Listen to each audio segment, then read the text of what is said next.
অনেক বোনরা একসাথে হলে দাম্পত্য জীবনের বিভিন্ন গোপন বিষয় নিয়ে কথা বলে। দাম্পত্য জীবনের কোনো গোপন কথা অন্যের কাছে শেয়ার করা যাবে না।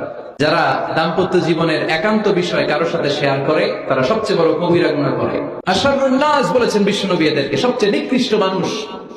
ইয়াউমুল কিয়ামাতি মানজিলাতান, আল্লাহর কাছে কিয়ামতের দিন সবচেয়ে নিকৃষ্ট হয়ে দাঁড়াবে ওই দম্পতি, ওই নারী কিংবা ওই পুরুষ তারা একান্ত সময়ে ফিজিক্যাল ইন্টিমেসিতে যা করে এটা পরে মানুষের কাছে বলে বেড়ায়। এরকম আছে না নাই? খবরদার, এটা বড় কবিরা গুনাহ। অনেক বোনরা একসাথে হলে দাম্পত্য জীবনের বিভিন্ন গোপন বিষয় নিয়ে কথা বলে, আছে না নাই?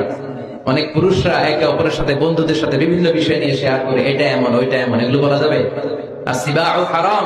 দাম্পত্য জীবনের সব বিষয়, স্বামীর সব বিষয় স্ত্রীর কাছে আমানত, স্ত্রীর সব বিষয় স্বামীর কাছে আমানত রেখেছে কে? দাম্পত্য জীবনের এই প্রাইভেট লাইফের কোনো কিছু কিয়ামত পর্যন্ত অন্যের কাছে প্রকাশ করাকে হারাম ঘোষণা করে দিয়েছে কে?